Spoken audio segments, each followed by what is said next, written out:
All right, we are live. What is going on, everyone out there? Welcome to a brand new show we are going to be bringing to you every single week. The four biggest London rivals going head to head every week. We've got my brother Ben from We Are Tottenham TV. We've got Noni from Blue Lions TV. We've got Lee Judges, mostly known from AFTV. And we got Nicky Hawkins today, locked out of his house. I'm sure he's still... Sim, wait 1 minute though. Did I just hear you say London rivals? Yeah. Did I just hear that? All in London.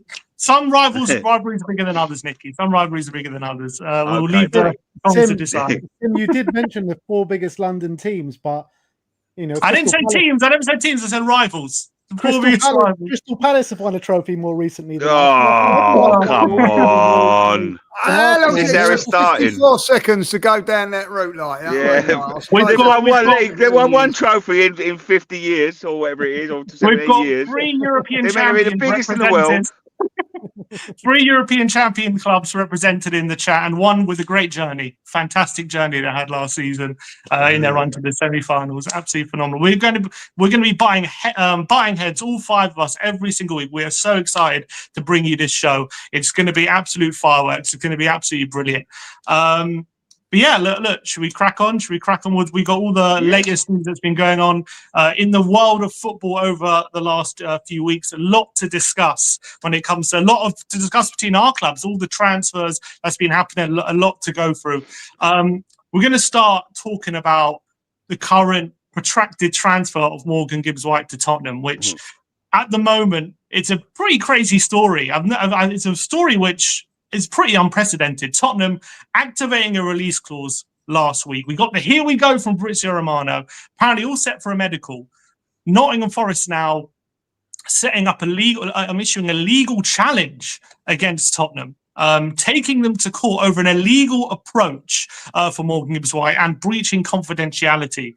Marinakis embroiled in yet another legal battle. We'll start with Ben. What is going on with this Morgan Gibbs-White deal? Mate, it's absolutely insane. Marinakis is just literally digging his heels into the ground, trying to chain this player to Nottingham Forest. He literally added a release clause in the contract. He was happy to have the release clause, but he didn't want anyone to know about it. But he's been caught out. That's what's happened. He's been caught out with this release clause. Spurs have activated it to the penny. I thought Levy could have offered a bit more just to hide himself a little bit. But look, they're trying to do us for tapping up. But in this day and age, what club doesn't speak to the player before they speak to the club? It happens in every single transfer. Mate, you can't start turning around and saying the rules don't apply because it's Tottenham Hotspur. It's not Tottenham. Sorry, but tapping up. Happens tapping up. But you've been caught. It happens in every transfer, but you're the ones that have been caught, and you're the ones who are going to court. How many times have you heard about, he's agreed personal terms and then they need to decide a fee and they need to talk to the clubs? Happens pretty much in every transfer now. Of course, it happens it does happen in every transfer, but I don't know how far I'm going to take this. You know, there's a lot of things that happen in the world, but it only applies to you if you get caught, and you've been caught.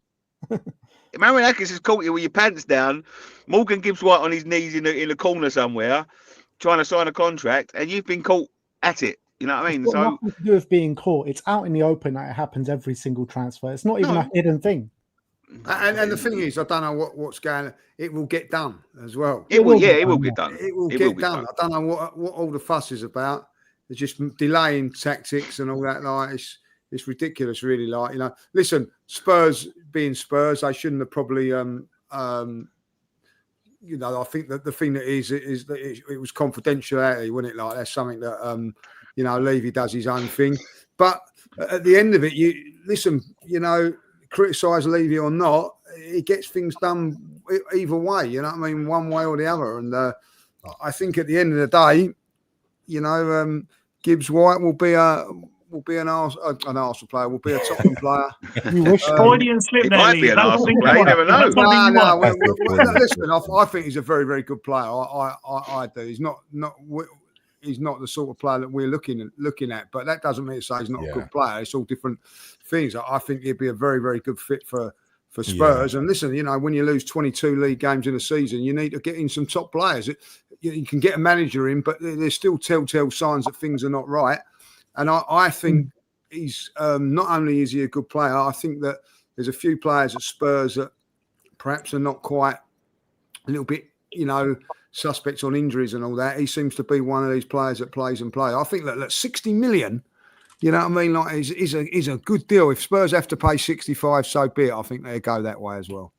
Yeah, you say 22 losses, but one call from the European champions, and he was ready to go. You know what I mean? So that's true. Like, he's leaving one European mighty club, and he to go to another. Like, you know what I mean? I can't believe I'm saying this, but it does feel like maybe there's a lot of cap coming from Farinakis right now. I do feel like it's like a delay tactic, right? Yeah. I mean, Spurs can trigger the release clause at any point. They've gone to Forest to try and get permission to do that. And this is like a story where you can't really prove who's lying or who isn't. So it's like, I think you'll always get that from him, though. As I said this before, he's that type of character. 100%. He's that type of character. You know what I mean? You see him at the end of last season. He's fiery. It's probably like an ego thing. You know what I mean? Like, he don't want to let these players. He's just let Elanga go. Yeah. He's thinking nobody knows about this Gibbs-White thing. Nobody's going to come in. If that isn't a broadcast figure, and I think this is where the court case comes in, right? So if there's that isn't, nobody knows it's there. He's going, we'll get away with him for another year because people are going to think he's an £100 million player, and you know, in reality, he's got a £60 million release clause in it. What's happened is, and I'm going to guarantee you now, this is what's happened. The agents phoned up Tottenham and went, you know, there's a £60 million release clause in there, and they went, is there? Yeah, well, and to add to what you're saying as well, they were hoping to try and get Gibbs-White into signing a new contract with a new release clause value. Yeah. Obviously, he's been delaying that. He doesn't want to do anything like delaying that. Delaying it, you know, because he knew, so they're going to play hardball, what was going on. And they're going to try and just long Spurs' life. Listen, I'm not complaining about that. Like, I'm okay with that. I don't want to see another massive thing, Spurs, guys, that you've got to realise is that he's got form with this because he had a lot of trouble. Like, it's unbelievable, but they sort of done it to Wolves, sort of like you know, stitched them up a little bit, didn't they? And there was a lot of stuff he weren't going to go back there and everything like that. So. Listen, what comes around comes around, like, you know. Lee, I'm going to tell you this now, mate. I think they've got a little bit of trouble, Tottenham, because they seem to be signing little turncoats at the minute. You know what I mean? Them people that like to stitch other clubs up. That's 2 of them in a week. Just players that want to go on to bigger and better things. You know, you said it, Nicky. You know, this guy will be off to a top 6 club. He's I'm glad you think that, like, you know what I mean? It's taken you 20 odd years to realise. I hope you now forgive Sol that you can understand. Finally, you can understand. Already on a touchy subject straight away, mate. We ain't talking about him. He's trying to hit us where it hurts straight away, straight in there. In terms of the actual deal, Nini, what do you think of Gibbs-White as a player and Tottenham signing him? Like, if we can get this done? I mean, listen, he's a pretty talented player. I think he was a really strong playmaker for Forest last season. Balls between the lines, split passes. He actually really proved me wrong, actually, last season. I thought he was going to be like one of them talents, but he left Wolves where he had massive potential, but doesn't like quite live up to it. But I do feel like he's on a good path right now. Listen, I'll be honest, I wasn't happy when that news broke after you guys secured Kudus. Like 5 minutes later, Gibbs-White is set to happen. I was like, what reality am I living in right now, where Spurs are putting off double deals like this? I am not here for that. So I'm kind of glad that I've been brought back down to reality. Farinakis, thank you very much for helping with that. He's coming, Nini. Don't you worry about that. He's coming. Yeah, maybe for you guys, but for us, I'm all right, man. But yeah, he's a good player, but would he make it at like the top 4 clubs? Is there a space at Arsenal? Or I know City looks at him. Yeah, City wants him, yeah. They got better suited options. I don't think we would need him. Liverpool don't need him neither. I think you're looking at maybe Spurs, Man United, Aston Villa. I think that's kind of like his level right now. Yeah, you say about Arsenal, though. He had a better season than Odegaard last season. If Odegaard carries on in that Raven form, then, you know, anyone. Maybe. But then if Odegaard was at Forest and he can, you know, play passes into the wingers on the counter-attack, it's a lot easier then, right? Mm. I mean, Arsenal play on the counter-attack all the time. 10 at the back. Oh, what the And posh you'd know all Stoke? about that, wouldn't you? You'd know all about that. It's bosh. Lee, There, they're the posh Stoke, Yes, mate. They're the there, upmarket Gary. Stoke. That's what they are. Now, listen, I think that, Gibbs-White, listen, I don't like it when teams sort of, other people say, oh, we can't get in Liverpool, we can't get in that, like, you know what I mean? But listen, that's how it is. Arsenal have got a talented midfielder, as has Liverpool, as has Chelsea, after what I've been hearing over the last few weeks. Listen, I think Gibbs-White, I'm a big fan of it. I thought he was a very, very good player. The one thing I will say about him, I thought that Maddison was a very, very good player, and it's not quite worked out for him at Tottenham, But listen, Gibbs-White, you have to say, on the back of a season where consistently played well. And I go along with that. Odegaard this season last season didn't hit the levels of Gibbs-White. And listen, I think it's a very, very good signing for Spurs. What Gibbs-White has got is an engine. Yeah, he is an engine. He will start running at the first minute, and he will stop running as soon as that final whistle blows. He will not stop. The light's gone off here. He will not stop running forever and ever and ever. And sometimes that's what you need. You just need someone to be, in that midfield, just keeping them cogs running. You know what I mean? Doing the running for others. Look, we had it with Declan. Declan was our engine in the midfield. And when you lose the engine, it's not easy. It's not easy to keep them going. So I think that Forest to do it, but what Spurs are getting is a good engine. Like no matter what the outcome is and the final product is, and it may not be always perfect, but what you'll get is a man that keeps on going and going and going and trying from minute 1 to minute 95, and that's what you get. I do feel like all this kind of drama could have been easily avoided if Levy didn't just go right to the penny of the release clause. He could have gone with like $1 million or $2 million or $3 million over it just to hide himself a little bit, because the release clause was like 60 million and 250,000 or something stupid. Yeah, but you forget who he's talking to. He's talking to Daniel Levy. If he doesn't have to spend a penny more than he has to, he won't. 100%. Yeah, but if that's the release clause, that's the release clause. Yeah, I don't see why you have to pay more. Because we're not meant to know about it. We don't have to They're not meant to know. No one's meant to know about it. I don't think Levy's done anything wrong. The only thing that's wrong is he shouldn't have highlighted it. It's a big coincidence that he comes in with exactly the same money that there is in the release clause when nobody's meant to know about it. It exists, and it was like an odd amount. It's like 60,000 or 60 million 250,000 and 22 pence or something. And Levy's put exactly that down on the table. Nick, I will say this, and nothing's going to happen to Spurs.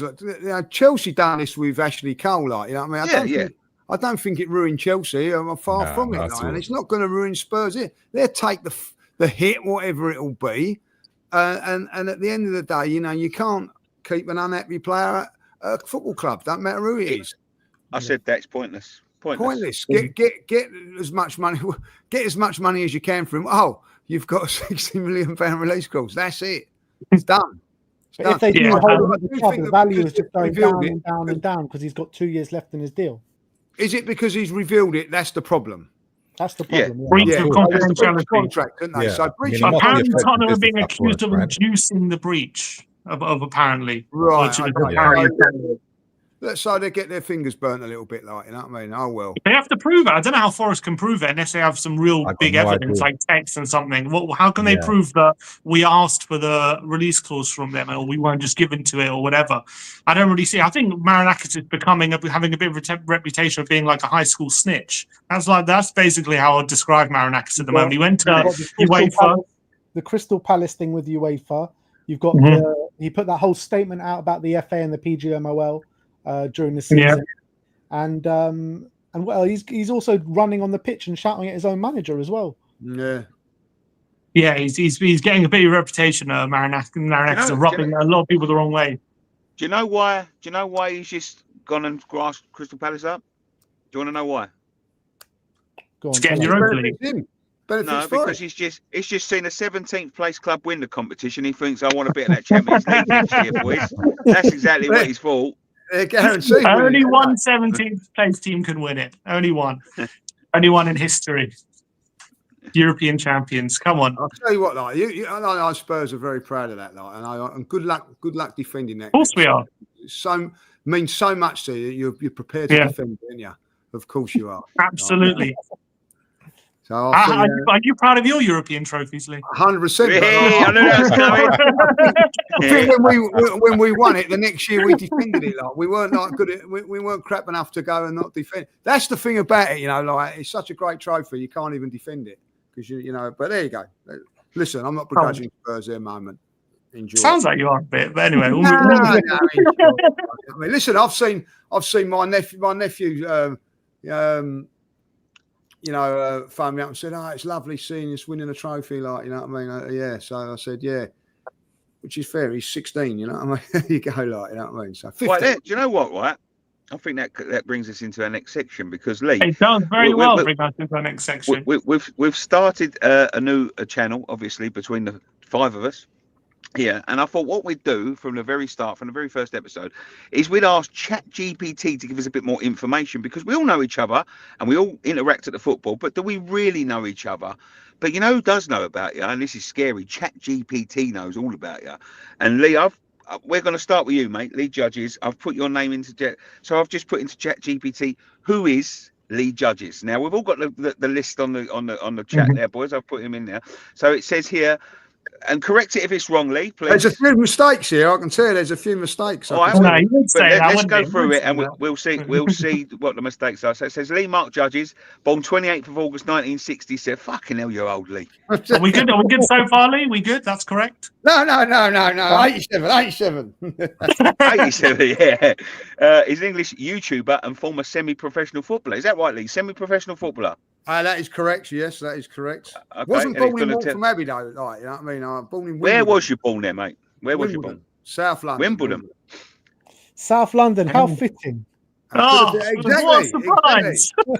Exactly. I moved over when I found out this big club was coming over. Like, I've taken over. So Lee, how long did you live in Wimbledon for? Because you could have been a Crazy Gang member, surely.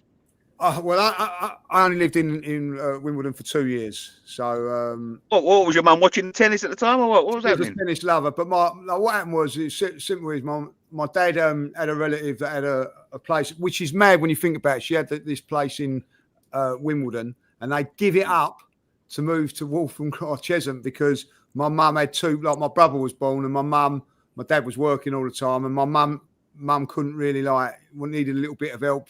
And my nan lived at Waltham Cross, so they made the decision to move. And if they didn't, I'd be a multi-millionaire now in that bloody house. Yeah, I know all about that one, mate. So it says you're known for your passionate fan commentary on Arsenal via AFTV and his own Lee Judges channel. I think we can all agree with that, right? Passionate channel. Definitely passionate. Play fucking Lewis Skelly in the fucking midfield, Robbie. I've already fucking told you. He's done it again, that Harry Kane. Fucking done it again, yeah. Good old Harry. So it's going to give you a little bit of your football career and AFTV career. So it says here you played at semi-pro level club, including Aylesbury United, Hereford Town. Was that Hertford Town? Sorry, Hertford Town. Hertford Town, Waltham Abbey FC and Ware FC. Yeah, he never played at Aylesbury. I don't know where that's come from. Like, you know what I mean? Don't know where that's come from. Never played at Aylesbury. I was at Hendon, so you know what I mean. Just a couple of little mistakes, but I can take that. You know what I mean. So it says it's come from Wikipedia. So yeah, obviously that's very. Maybe you can go in there. Maybe the viewers can go in there and start changing it. So where was it, Lee? You started at where? I played at Hendon, which is right, Hertford, Waltham Abbey. Was that the prison? Ware and Cheshunt. Cheshunt's not in there, you know what I mean. So a little bit harsh, but on Cheshunt. But there you go, you know what I mean. So yeah. Okay. Also managed St Margaret's Bury during the 2010-2011 season. Is that right? More than that. Had a couple of seasons there. Took them over. Took St Margaret's Bury over when they were bottom of the league, and I left when they was fourth. So I got Champions League football. There you go. You know? So what phase was that, Lee? What phase was that? That was phase 1. Phase 2. Phases weren't about when I was playing, you know what I mean? So, only had 2 subs. When Lee was playing, they used to do their substitutions via smoke signal.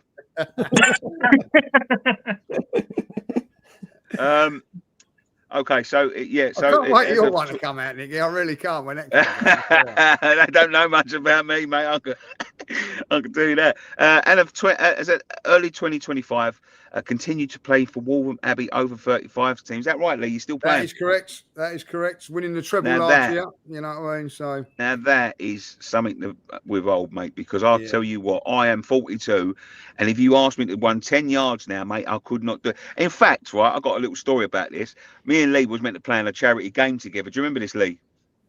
yeah, The Claw Cup. yes, yeah. So we come out for the warm up, right? Me and Lee would come up to the warm up. We was doing some warm ups by the goal. I took 2 shots and had to go in. That was me done.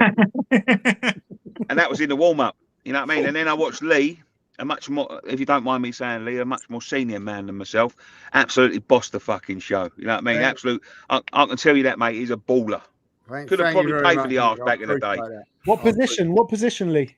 Midfield. I played when I was younger as a forward, as I think most people do. Do you know what I mean? But then I got moved back to midfield and like a box-to-box midfielder in my day. But at the older I got, and certainly now, it's definitely a holding midfield player. Like, you know what I mean? So you're the cog, aren't you, Lee? You're just there. You don't have to do the running anymore. You let the ball do the work for you. Always have done, like, you know what I mean? Like, a certain club taught me how to play football and they've done a good job on me, like, you know what I mean? So brilliant. There we go. Still playing to this day. Right. So it says here, Lee, right? You burst into fame in 2016 with a fiery post-match rant on AFTV after Arsenal lost 2-1 to Swansea, launching his online presence. What the fuck did you say there to make yourself so famous? You know what? Still about 10 years later. Do you know what? Like that was an unbelievable. That was an amazing fear. I didn't even know. I wasn't even on social media. You guys, you know, are doing all this stuff now. Like, didn't have a clue. And I just said something, and you know, funny enough, we played Spurs about 4 days later. You know, when Harry Kane scored 2 and Sanchez scored in the last minute. Coquelin got sent off. That was the game. But like I just said something which like a lot of people agreed with and everything like that. And then the unbelievable thing is that the game, that Spurs Arsenal game, they was all on BT Sport or whatever it was then at the time, turning around and saying, "Oh, did you see this?" And I was going to the Spurs game.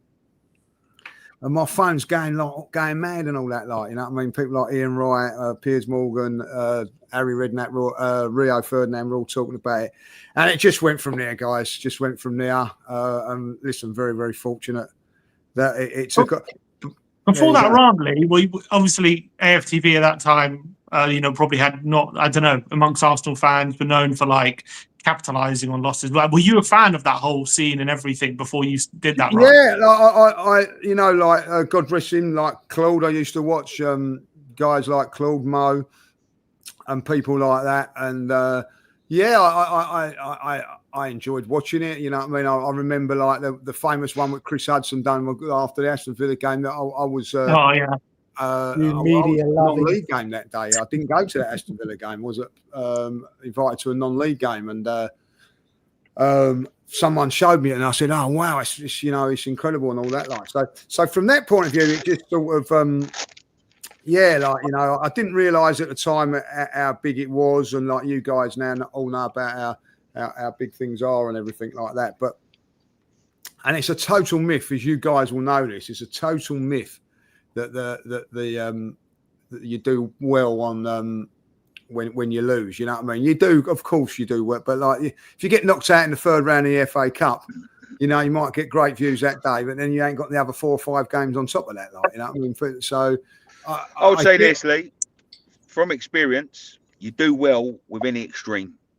You're doing really badly, you'll do well. You're doing really well, you'll do well. Yeah, like, you know, the biggest ever, well, like the biggest ever views, the biggest ever earner, as far as I know, from AFTV was when Arsenal beat Chelsea in the FA Cup. You know, when it was in lockdown. You know what I mean? That's the record. Like, you know what I mean? Like, love and behold, we won. You know what I mean? So.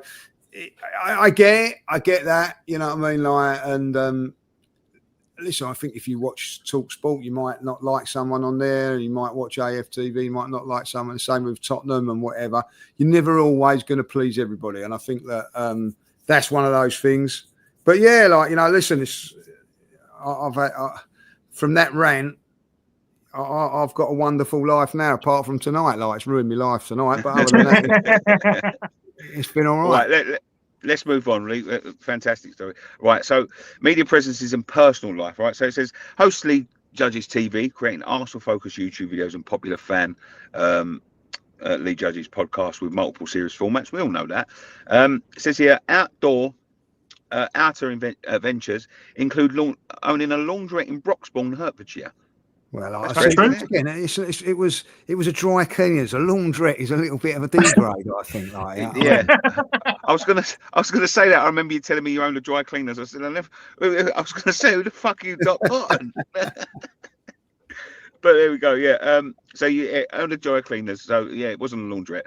Appearing on BBC Zen Motoring. Is that right? Yeah, like it was a little series on BBC Three. I'd say like that was incredible. Quick little story about that. Like I got the BBC said, right, we're going to we want you to do this show, and I gets there. It was near Millwall's ground. It was. I had to go through the Rotherhithe Tunnel. Oh fuck! So I actually went through the Rotherhithe Tunnel there and back, and I got a letter come through about 3 weeks later saying I've been fined 150 quid there and 150 quid back because I went through on my van. You know what I mean? So.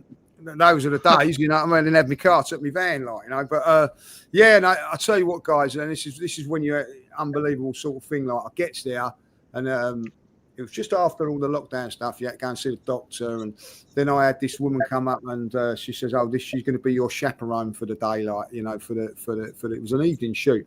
So she just.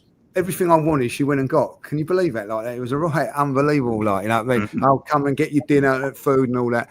And I was in there, right, and there was like actors and all that. And they go, "Hey, what part are you playing then?" Like, you know.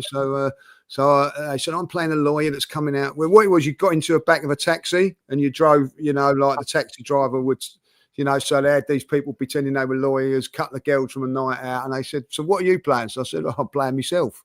So what it was, I gets into the cab, and you know, the geezer's a Spurs, pretends to be a Spurs fan or something like that, saying like, "Oh, Spurs are much bigger." So like, I end up throttling him, like, you know what I mean. And it was a good little show. So yeah, so I've done that.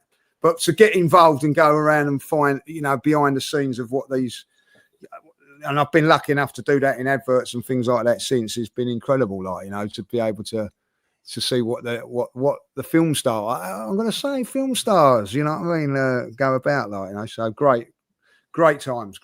And that, all of that has come from that rant. If it weren't for that rant, all of this stuff, you know, it just wouldn't have happened, like, you know. So there you go. Well, I think we lost Nicky. He got bored, did he? Did he get bored? That was actually like a really incredible story, to be honest.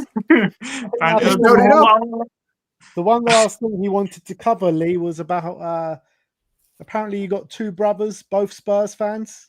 He says he comes from a football family, a brother Darren, and many of his relatives support Tottenham, though Lee chose to back Arsenal under his father's influence. Is that true? Correct. Like, how does that happen, Lee, in your family? How does that happen? You guys won't remember this because it was too early in your day. But like back in the day, like my granddad, my mum's side were all Spurs and season ticket holders, and you know, still are some of them. And my dad's side was Arsenal and that. But back in those days, your granddad, like my granddad, would take me to Spurs like on the Saturday, and then the following week Arsenal would be home. We'd go to Arsenal and that, like, you know. So me and my brother would go with my dad, you know, and I'd go to Spurs games. Players like, you know, I really like Martin Shivers back in the day, and players like that. And then one day I just, you know what I mean, I don't want to slag Spurs off when I say this. When I went to White Hart Lane, you had the pylon floodlights. It was a little bit dingy, a little bit dark at Tottenham. When you went to Arsenal, it just lit up, and it was just had this wonderful pitch as well. Mind you, Spurs pitch wasn't bad, I'm not going to say. And listen, back in the day there, both teams were very, very poor. They weren't, you know what I mean, like, you know, I think within a year or so, Spurs have got relegated. I thought I'd bring that up. But it weren't too much in it and all that, like, and yeah, I chose Arsenal. My brother went he stayed Spurs again. So yeah, he stayed Spurs, my brother. And listen, my brother lives abroad now, and luckily the last few Christmases he hasn't come over, but because he used to come over here, spend Christmas over here and bring his nephews with him. Like all my nephews are Spurs fans, like, you know, like, so Max is a bit older, so he's but he's Spurs as well. And they used to come round in, and my mum would buy them all the Spurs kits, you know what I mean? So for bloody Christmas, in my house, I have these kids running around with Spurs shirts on, like, you know what I mean? So How close were you to being a Spurs fan, Lee? Say again? How close were you to being a Spurs fan? 50-50, I suppose, at the end of the day, you know what I mean? It could have, you know what I mean, could have gone either way back then. I didn't really, you know, I'm only young, you know, I'm not being horrible, like, you know, I love my granddad, you know what I mean? And like spending my time with my granddad and my uncles from that thing, it was really, really good. And then the Arsenal doing that, but I think you get to a stage, didn't you? You know, don't know when. You like football? I like Man United back in the day, like with players like, because that was when I first getting into football. They would win the FA Cup. That was the only sort of thing you see, and you'd see Stuart Pearson, who I've been lucky enough to meet, like Gordon Hill, Steve Coppell, you know, like all those sort of players. And but then, you know, the Arsenal Spurs thing, and then it comes down. You've got to make a choice. I think that happens. Sometimes you don't know it. You just become inbred in it, and and then all of a sudden you start meeting Spurs fans and really like realising, you know what I mean, they're quite deluded, and start disliking them, like, you know what I mean. So that's got the last bit of that. But no, like the end of it, and that's why I've always been a little bit. Like, I know it sounds funny, like, you know, Spurs, you know, like, I'll be really honest. I sat here when they won that cup the other week, wherever it was. I sat in total darkness in my house till 2:30 in the morning. Like, you know what I mean? Well, I like no, to it was going to be bad. No, it was going to be bad. But it's because you picked the dark side, Lee. That's why. Yeah, well, then again, I was quite, you know, like for my nephews and my brother and all that. Like, defensively, you know, great, really good in the end. Oh, no, this is radio. Sorry. All right, I guess we'll should we move on? That was a bit about Lee from what ChatGPT had to say about what Lee's life is like. What would you give out of 10 for accuracy, Lee? Oh, he's gone again. 7 out of 10. I think 7 out of 10. Most of the things are right. Just a couple of names are different. That was all right. You know what I mean? So I think I've got to give it the laundrette things has hurt me. I'm going to say that's hurt me. Like, you know what I mean? Of all things, what's it called? Your dry cleaners. It was called Impressive Dry Cleaners. Very clever if you think about it. Like, you know, impressive. Yeah, so with the press bit, I actually made that myself. Very, very, very proud of that fact. You know what I mean? So listen, I'll tell you a quick little story if you want to hear this. So I had a lot of, because of Broxbourne, a lot of Spurs players live around that area. Very, very friendly with Ray Clements before he passed away. And one day, Aussie R dealers come in with Ricky Villa, right? And I knew Aussie and his wife used to come in quite a bit, and they wanted his number 5 Spurs shirt washed because they had an event to go to. You know, the one that he scored the famous goal in. Don't tell me. Don't tell me you fucked that up. In 81. No, I would never do that. Like, you know what I mean? But what I'd done was I rung all my Spurs mates up and I said, if you get yourself down the shop, you can put his shirt on, have a photo of it and do whatever you want to do, like, you know what I mean? So all my Spurs mates were coming in through the door and trying on this. I'll tell you what, it wouldn't even fit me. Like, I couldn't get it on. And they was all having photos with it and whatever, like, you know. So there's a little story, like, you know what I mean? So, brilliant. There you go. Well, that is get to know your host. Lee Judges was first up this week, and we're going to do it for everyone. Yeah, it's my first time meeting Lee today, so it's probably at the best introduction. Now I know everything about you. There you go. Like, oh, well, I look forward to listening to your one as well. Like, you know what I mean? Oh, yeah, I'm worried about ChatGPT about me. Or something, you know what I mean? They've just got money for Kudus. What's the matter with him? Like, you know what I mean? Yeah, let's move on. Let's bring Nini more into the show. Let's talk about Chelsea. Chelsea. Chelsea. just beaten PSG in the Club World Cup final. Technically, champions of the world, if that's what you want to go. That's what Levi Colwell says. Levi Colwell says it's a massive show. Yeah, it's a flex. It's a big trophy. A lot of people saying it's just a pre-season trophy. A lot of people say if you didn't see it, did it actually happen? That's what a lot of people are saying. But but you did win it.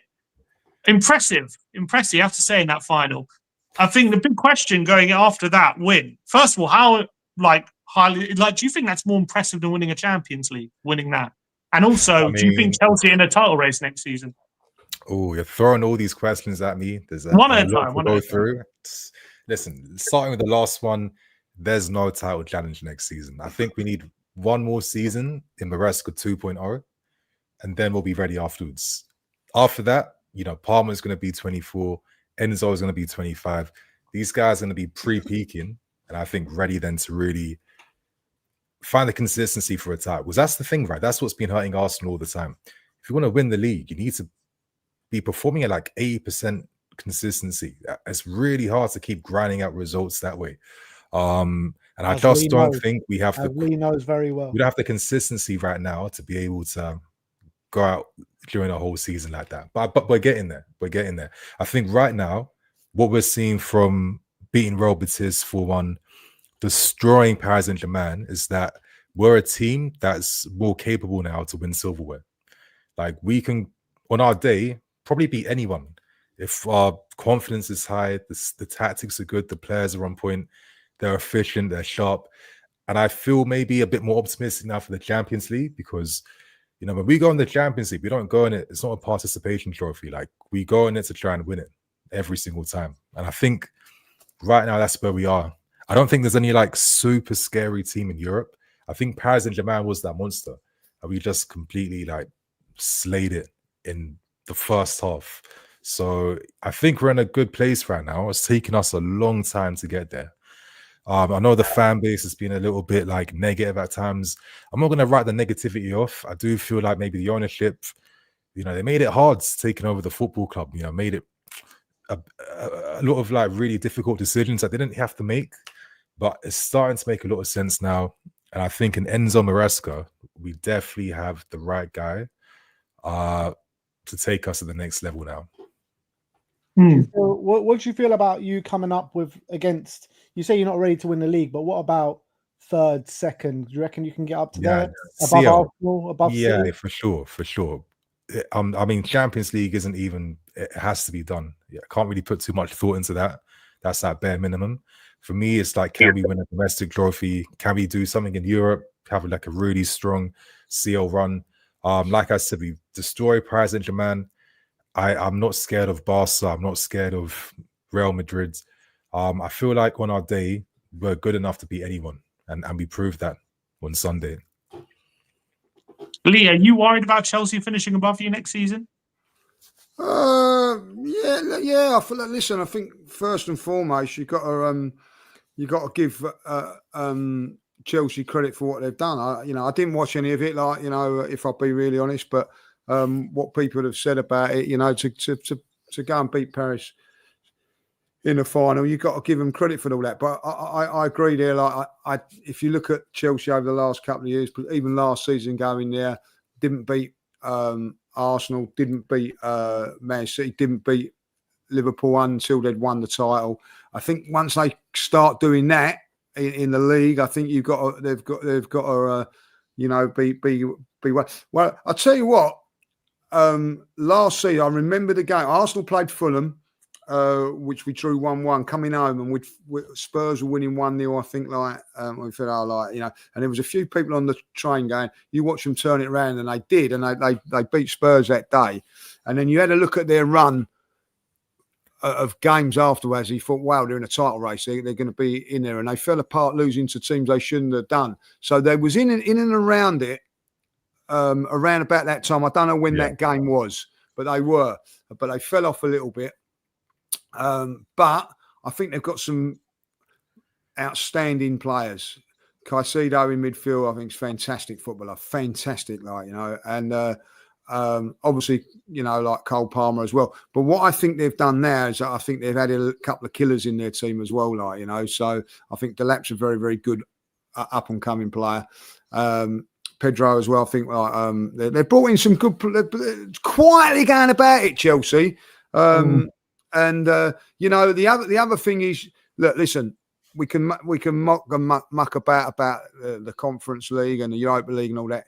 You still got to win it. You can't just go in it. You've got to still beat somewhere along the line. You know, you've got to beat a team here and there, like, you know. And they did in that. I didn't think they played well in that far. I remember seeing that on holiday. I think first half it could have gone against them, but they dug in. And once they scored, you know, you knew they were going to win it. So listen, I think they should be looked at and not slept on. And I you know, because at the end of the day, spent a lot of money, Chelsea, and they're sort of over the last, I hate to say it, last 20 years, they're used to winning. So that bodes well for them. Do you know what, Lee? I tend to agree with you there, mate. Do you know what? I've actually got Chelsea's my dark horses to win the league next year. You think they can win the title next season? Really? I think they can. How come? Yeah, they can. Because if Liverpool can win it, I think Chelsea can win it. And it's simple as that. Liverpool came from nowhere and they won the league. And I think Chelsea have got, they're built for a squad. The only thing I would worry about, you know, what Chelsea are doing, you know, we all sat there on a stream the other day and we spoke about Chelsea in the final, you know, and somebody mentioned it to me and I never really realised it until someone mentioned it to me. They're very good at getting things over the line. When they get to finals, yeah, I'll give them no chance against PSG. I'll give them no chance whatsoever. PSG are monsters. They've been monsters. Destroyed that Inter Milan team, destroyed the Real Madrid team. All right, the Real Madrid team ain't the Real Madrid team of old, and they're still getting some of their players back and trying to build again into this Galacticos.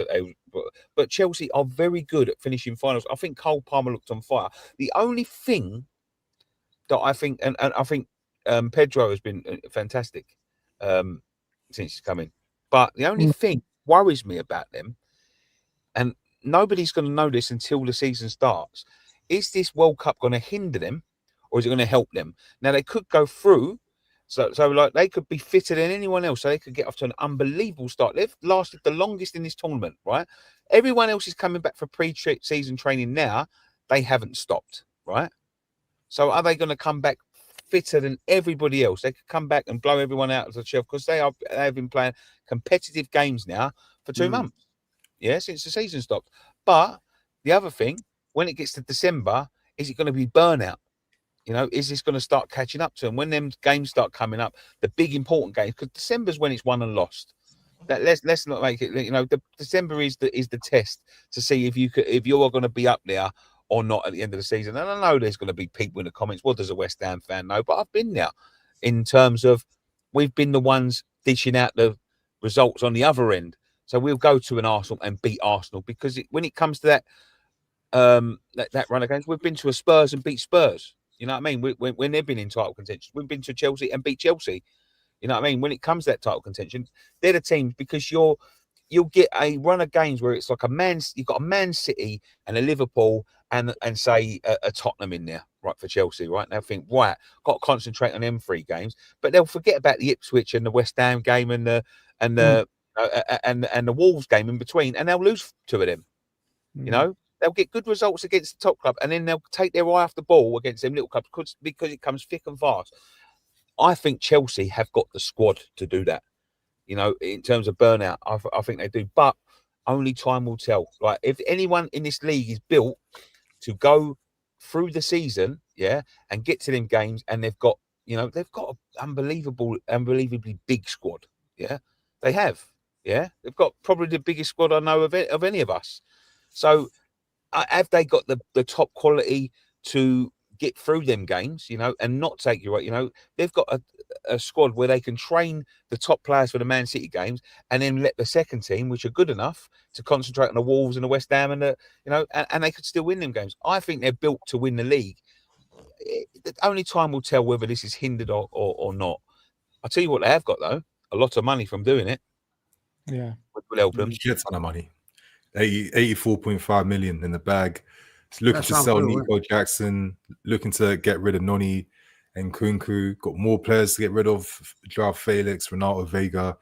Money is looking up right now. But I think for us, we need to probably make one statement signing for the window ends. Like hearing what Nicky's saying about maybe the squad, and maybe the players barely got a rest. How are they going to cope with like a demanding season? We got all the London derbies straight off the start of the season. It's going to be a difficult start, you know what I mean? But I do feel like the club are like coping with that, and I think our squad's going to be bigger. Obviously we got Gittins who's coming. Esteval Willian was lighting things up in the Club World Cup. We'll probably end up signing another defender and another attacking player. Whispers around Rodrigo potentially, Morgan Rogers. I feel like when you beat Paris Saint-Germain in the manner you did, and when you got CL coming up, you need to make one big statement in the market. And I do feel like with what we have and what we can add, I think we'll be able to cope with the demands. I don't think Palmer has to play full 90s anymore, or Caicedo or Enzo. We got deputies for these guys now. The tactics are evolving. We struggled last season, losing G points or Ipswich and stuff like that. But now these guys have figured out how to play under Maresca now for a year. He was doing a lot of interesting, exciting things in the Club World Cup tactically, 3-1-6, 4-2-2, bringing in different profiles, upgrading players as well. I'd say Delap, I'd say João Pedro are better than Nico Jackson, even though I love Nico. I think he's a top player, but these two are just better. And you saw that in a handful of games from these guys, right? So we're slowly getting there, but I can't sit here and tell you guys it's a title challenge, because I don't even think if Maresca was here instead of me, he'd be telling you it's not a title challenge. We just aren't there yet. Like, title challenge gets thrown around a bit too easy. I was an idiot, like, first half of the season, shouting out, yeah, titles on, titles on, titles on. We've all been there. You know what I mean? It's like, yeah, I don't know what I was smoking back then. The problem is we do it after 10 games, not a whole half.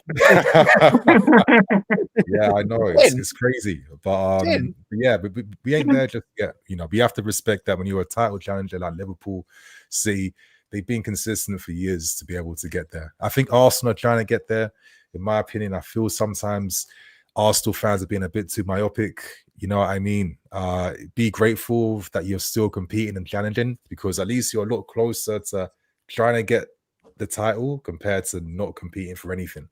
And it's quite easy to fall off and then take years to get back. So I don't know. It's you got to respect the process. The one thing, Nini, about this season for Chelsea is going to be injuries, and how do you manage that situation? Because last year, obviously, you had the Conference League, but you had two different squads pretty much for the Conference League and the Premier League. Now with the Champions League coming around, you're going to want your best players to play in the Premier League and the Champions League. And on top of that, with no break as well, you look at someone like Pedro Neto, whose hamstrings kept popping at Wolves. Hasn't had that real significant injury, I don't think, at Chelsea, or not for a while anyway. So, yeah, I think that's going to be a different and difficult situation to maneuver this season for Chelsea. I feel pretty optimistic. I feel, listen, you've got Gittins, who's played like how many games in the CL, tore up Real Madrid last season, tore up a lot of big teams. Esteval Willian, I think one thing at the Club World Cup showed is that the Brazilian league, us Prem fans, we write off every league that's not top 5 in Europe. The Brazilian clubs are giving many teams a run for their money. We struggled against a lot of them. They're physical. They're up for it. They got no respect for you. They'll hack you. They'll foul you. And to think that Esteval is getting double digits as a teenager, playing in a league like that, it tells you straight away this guy is good enough to come in here and make things happen, right? So I think I'm starting to trust the club a lot more now. I'm starting to realize that there is like a strategy in play. They are thinking about all these questions that we are trying to get answers to. And the business ain't done yet. 3 more players to come in. I think this was ready. And hopefully we can kind of just, cut down with the buys now, because I'm getting a bit tired of it right now. I just want to start seeing more silverware and more titles now. And Nini, you know what? If you got any more players to shift, just get Bowley to make the call to Kroenke, and it's a done deal pretty much. It seems like it. I'm not going to lie. I'm not liking the fact that Noni's gone to Arsenal. It's going to be so weird seeing him there next season. I thought he was quite tight with the squad, right? Yeah. I think that moves us on to our next topic about I guess we'll talk about Noni Madueke. Well, let's bring Lee in here. Noni got the here we go last week, 50 million from Chelsea to Arsenal. He's going to be one of your new wingers for next season. Obviously not confirmed yet, but it's pretty much going to happen. A lot of Arsenal fans up in arms with the decision to sign him. There's graffiti outside the Emirates. Arteta out, and some words that'll get us demonetized. But where do you stand on the Noni Madueke thing, Lee? Listen, I'm not fussed about it either way. If I'll be really honest, all I want is a striker in. And I think if we'd have got the striker in before that deal, I don't think there would have been nowhere near as much heat of it is. Like, Arsenal fans are a little bit edgy because of this striker situation, and I am. I'm not going to lie, you know what I mean. To go 5 months in a season with a makeshift midfielder as your forward, that's not acceptable, guys. A football club like Arsenal, it's not. It should, Then basically to say, look, well, we've kept our powder dry because we're going to get the what we want the one we want in January. Let's be really honest. As much as I like Gyökeres and I think he's going to be a very, very good player, to be still negotiating, still trying to. He wasn't the one in January that they fogged off everything for. There was somebody else. I don't know who that is. I don't know, but it certainly wasn't Gyökeres because that deal would have been done. Could have been Sesko. You know what I mean? Could well have been. I don't think somebody like Sesko, as a young and up and coming player, you should go 5.5 months without having a striker for. I think that was really poor from the club. I really do, and I've still not forgiven it. Because we got to a Champions League semi-final without a forward. You know what I mean? We've all played football. We've all been in football. If you haven't got a forward, you're up against it. So to get that forward, I think is the main thing. Now, listen, look, going around putting graffiti on things and all that, grow up. There's a lot. There's a lot more important serious things in the world, right? Yeah, it's just really silly. It just makes us look a little bit. Listen, we all can have a moan and a groan and lose our stuff and all that but doing things like that, Arteta out and all that. The thing is with Arsenal, and I don't care what anybody says, there's a fan base for whatever reason, and it's whatever Arteta does, he can't do no wrong, and then there's a part of the fan base that Arteta can't do anything right, and I don't understand either one of them. At the end of the day, yes, he has done fantastically well. Yes, he's made mistakes, and Christ, you should be allowed to tell him that if he's had a poor decision or whatever. I think at the end of the day, Arteta has done fantastically well to get us challenging as we're up there. But at the end of the day, he's entitled to be. You're a fan. You're paying fan. You can criticise as well, but there's a certain part of the fan base, you can't attack Arteta for what he's done and everything like that, But listen, I think that for me, and I can only speak for myself, if that centre forward comes through, Gyökeres comes through, I'm very, very relaxed. Whatever we do in the transfer window after that, and at the end of the day, transfers don't win you the leagues. You know what I mean? Because I think that was. Let's be honest, Liverpool didn't buy hardly anybody last season and won the league. Yeah. So, you've got to be realistic about it. And listen, you can go and what happened with us, and I think, unbelievably with Timber, had a sensational season considering coming back from that injury. But first game of the season, he got injured and didn't play, So you've got to have a little bit of luck with injuries and everything like that, So look, if we get Gyökeres over the line. Listen, we've gone 3 years. I think 3 years is too much, but definitely a year now without a forward. And we didn't challenge, I don't think, for the leagues last season. I think the season before we did. But to challenge and be second and get to the Champions League in the semi-final without a forward, I think at the end of the day, there's something to work on there. Get the forward in. It changes so much stuff. I know, we talk about, I think Arsenal drew 12 games last season. If you've got a proper forward, I'm not saying you win the league with that, but those 12 games, you might win 6 of them. You know what I mean? And that's another 12 points on top. I just think that it's so important that Arsenal get that over the line. I think if they then go and get Eze, that would be you know, a real good signing and all that. Like, and at the end of it, Arsenal said they were going to spend money. I know it sounds silly, guys. Arsenal have said that they're going to spend money. It don't always happen, like, you know. But this season, it does look like they are spending. And but at this moment in time, until they get Gyökeres, I don't think we improve our 11 with the signings that we've got, and that's been a little bit of an issue with me. Like, you know, get him in and it improves the 11 and maybe one more, which probably hopefully will be Eze. We can get on to that. What I would say about that, what I would say to you about that is, when you go 1 to 11, apart from the striker, I would say you're one of the better teams. I was talking about we're up there. You know, a great goalkeeper, 2 world-class centre halves, a couple of world-class centre midfielders, a couple of world-class wingers, and you're only a world-class striker away. I don't think necessarily, and this is what I disagree with the Arsenal stuff, is that I don't necessarily think you need to. I don't think there's a lot you're gonna get that's gonna improve your 11. But it's having that quality that comes in underneath that 11 is the reason why you 100%. 100%, and that's why I think Arsenal fans are a little bit edgy because we haven't got that forward. I think get that forward in. I think sometimes probably a bit edgy as well, because every tweet is inundated with Tottenham fans saying "War a trophy." I reckon that's probably putting them on edge a bit. What I would say about that in seriousness mode, right, is that I think that's very short-sighted of the Arsenal fans. It ain't that long ago that you were sitting in sort of like mid-table, you know. So I'm not saying you, Lee, but I'm just saying like some of the Arsenal fans that have put graffiti on there and all that sort of thing.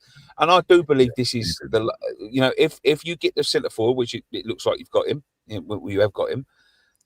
This is the last roll of the dice, right, Arteta, in my opinion. Yeah, it gets the forward, then the ball can turn around and say, "We've give you everything now." You know, what I mean, like you're close. I agree with that. You give you the centre forward, the big name centre forward that you wanted. If you don't win the league this year, I think that's it for him, right? But that's for him. That's not for Arsenal. That's for him. Nick, and I totally agree with that. That doesn't mean to say he's a bad manager, because absolutely not. You know, to get to where Arsenal have got is not easy. You know what I mean? Like, you know, it's just you've got to have saying about you. The question is, and it goes on that, is it can you go that level next up? Can you get that elite trophy and whatever? And that's the thing. Like, listen, I think at the end of the day, you are right. We just made the point about, you know, you need like Champions League and you need a strong squad. We played a lot of games last season. Forget about injuries, because, you know what I mean, like all teams get injuries. Like, we had 4 players. No, I don't mean that. We had 4 players in the semi-final, and also for half the season, 4 youth players that have never played for Arsenal, never will, and have all left now. You know, the squad wasn't strong enough. So bringing in the players that he's bringing in ain't glamorous signs, but it does strengthen that squad. This is what I'm saying. I think some of your fans, they always think every signing has got to be a Mbappe coming in or a Rodrigo, isn't it? That's what they're on about all the time. Rodrigo. I think Madueke improves the depth of the squad. It doesn't necessarily improve the team, because you've got if your whole team is fit, it's a good enough team. Well, the other thing, isn't it? This is another thing of what you don't realise. When people go, well, why don't you go and get Kudus, or why don't you go and get so and so and so and so, like, you know. One of the things is, you know what I mean, like, you know, say if it is Kudus, for instance, like, you know what I mean, like, well, where am I going to play? We're going to be back up to Saka. Well, I don't want that. You know what I mean? Like, so Madueke, isn't it? So, like, you know, so it's a difficult one. If they back themselves, Lee, you know what I mean? Like Madueke. Well, yeah, like, I like that. I think the centre half coming in. You know what? He might be the best in the league at the minute, but I want to be the best in the league. But what I'm saying is, what I'm trying to get at is here. That's why I think the Arsenal fans are so short-sighted, because they think every signing has got to be someone to improve your 11. You've got to improve the team.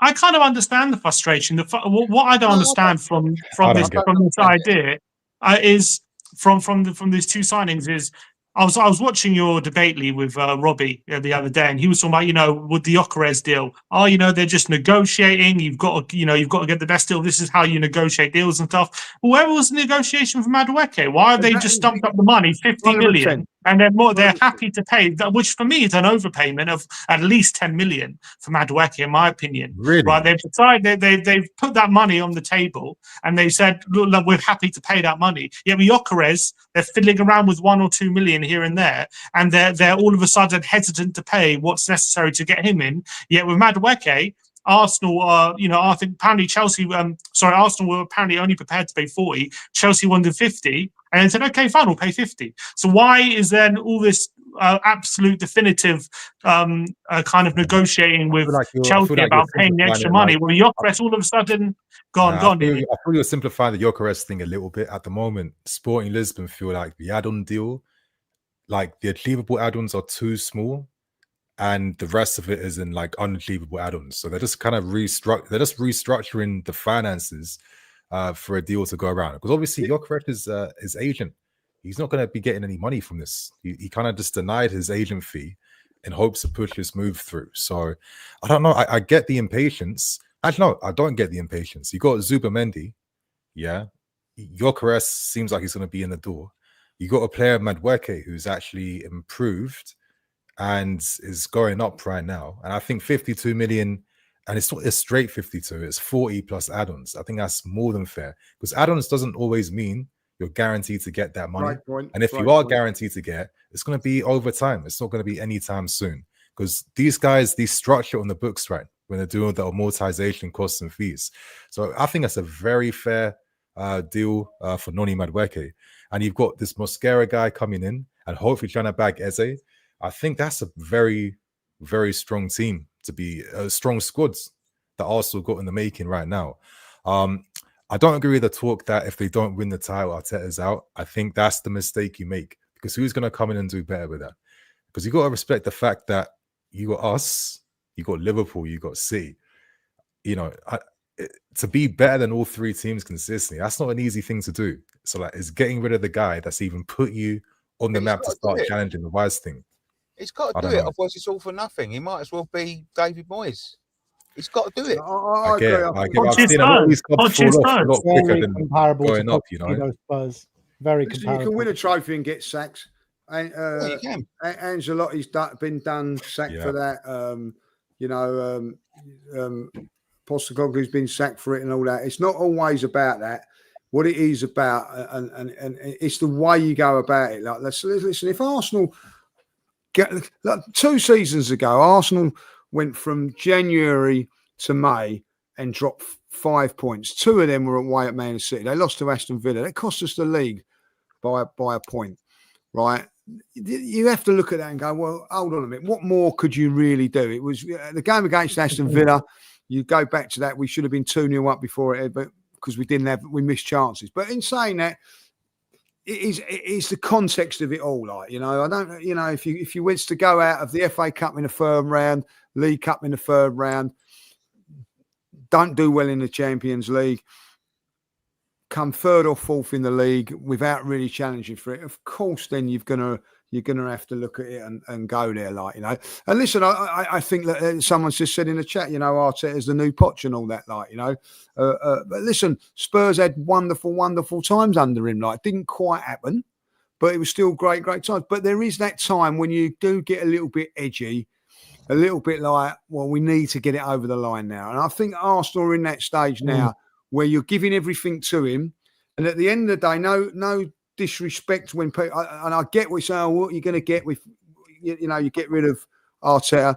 Well, let me tell you this: Liverpool got rid of Klopp, who's a lot better than Mikel Arteta, and they went and won the league. So it doesn't necessarily marry up like that. But this thing about like sacking because he don't do this, so you know what I mean? Like, who knows? We don't know what Newcastle are going to do this. We're saying we're like, Chelsea could, as you said earlier on, Nick, Chelsea could come from nowhere.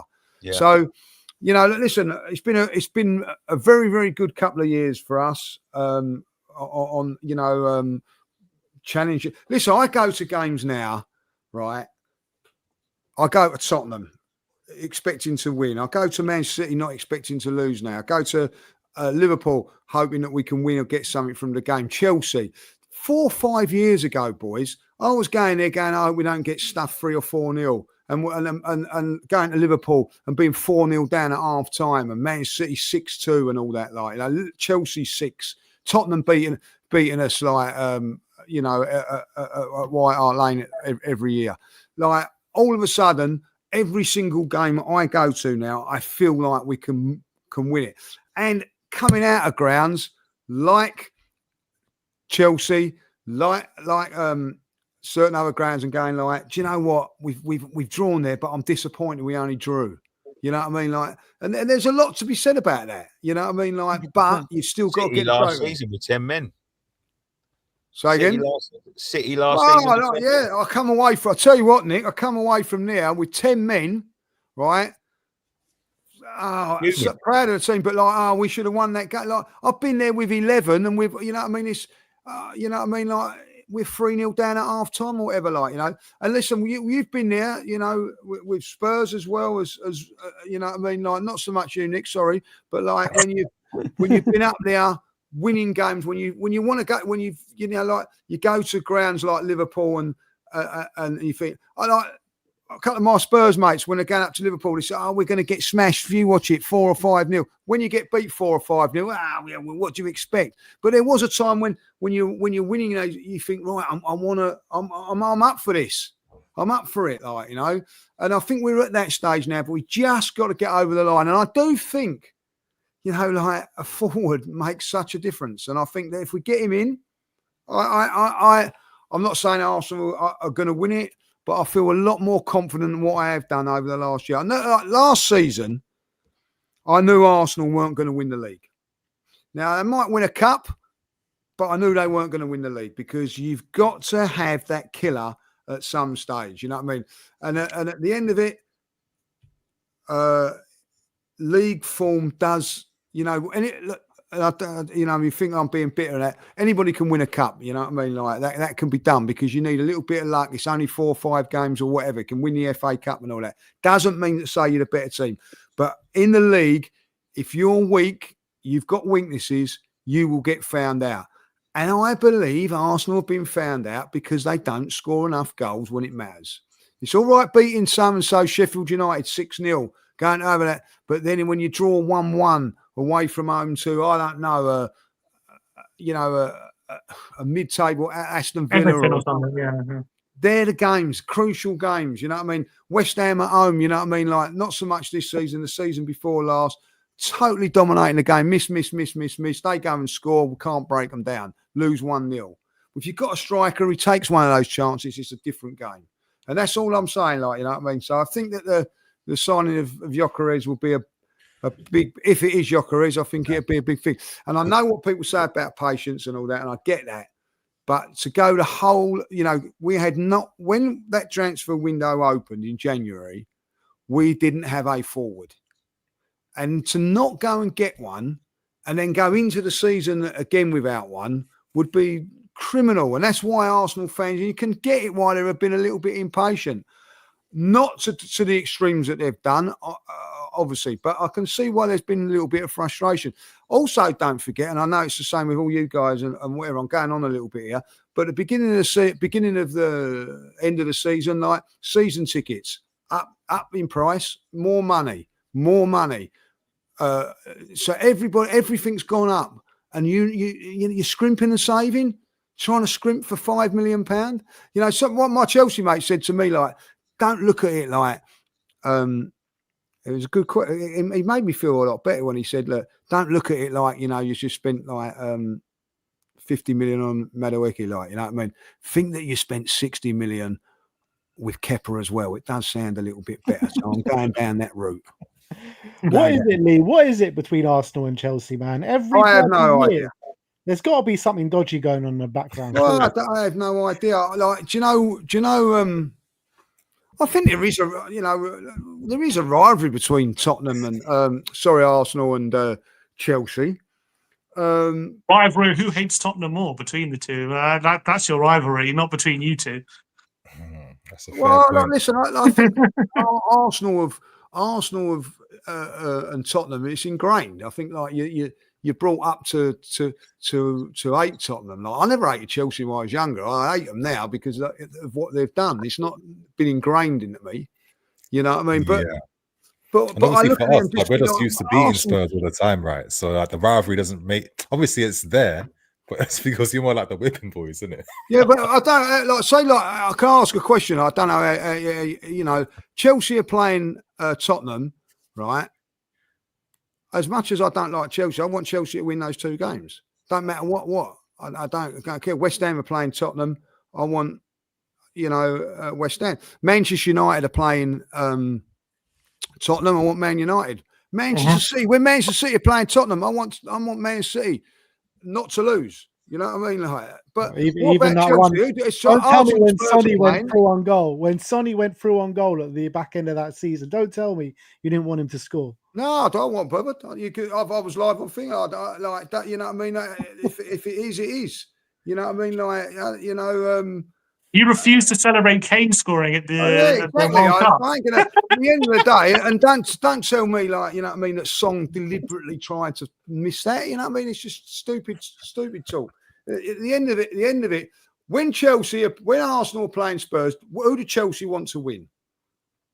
I don't think that. I think they want that. I think they'd want the team like they put if they're challenging for the title, they probably want Tottenham to win that. But it ain't like that for Arsenal fans, and I'm sure it's the same when Arsenal playing Chelsea. Who do Tottenham fans want to win that game? Chelsea. I want Chelsea to beat Arsenal. Yeah. There you go. You know what I mean? Nini, when Arsenal are playing Spurs, who do you want to win? You're asking me that. I don't know. Like, do many Chelsea fans have like a strong answer for that? I'd probably say Arsenal because I know they're closer to affecting us than Spurs are, realistically. So that's how it's always going to be Arsenal for me. Nick, what about you? Give a shit either way. You're lying. Don't involve us. I don't give a shit either way, honestly. We're normally not involved in that end of the league, so. Yeah, want everyone to beat Spurs. You see Tottenham as a rival, though, didn't you? As your rival, surely, or don't you? There was a big rivalry between West Ham and Tottenham a few years back. Is that gone now? No, It's not gone. I can tell you, it's not gone. There's definitely a hatred there. I want everyone to beat Tottenham. I really do.